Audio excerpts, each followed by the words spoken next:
In Muslim-Christian debate, both sides raise a dilemma, and it can sound like a draw. It isn't. One is a hard question. The other is a counting problem.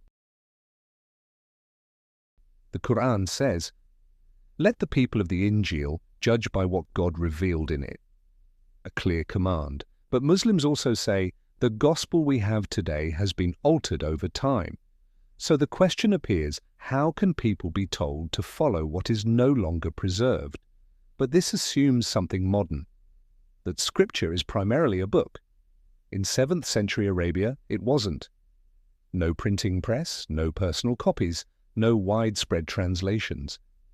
For most people, Scripture was heard, memorized, repeated, a voice in a room. So to judge by the Injeel was not to open a text, but to recall what was taught. God is one. Worship Him. Be just. Speak truth. Within that framework, the answer is simple. The command refers to the original revelation, not every later version. The Qur'an acts as a criterion, confirming what remains true and rejecting what does not. So the issue is transmission, not contradiction. Of course, this depends on accepting certain premises, that the original revelation existed, that it was altered, and that the Qur'an is the standard. Those who reject these premises will reject the conclusion, but the answer is there, and within Islam it holds. Now flip it. Same method, but no outside premises, just the belief itself.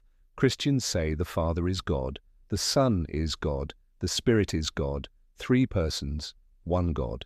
So a question follows, how many gods died on the cross? The Father? No. The Spirit? No. The Son? Yes. So out of the 3 called God, only 1 died. Now slow it down. If there is only 1 God, then that 1 God either died or didn't. If He died, then the Father and the Spirit died too, because they are that 1 God, but they did not. If He didn't die, then the one who died is not that 1 God, but He is called God, so the tension remains. Some respond, only the human nature died.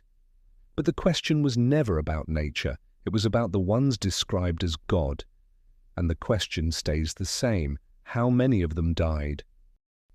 If the question breaks the answer, the problem is not the question, so notice the difference. The Islamic dilemma depends on what you accept first, that the original existed, that it was altered, that the Qur'an is the measure, premises from outside. The counting problem doesn't. It begins after the premises are accepted, from within.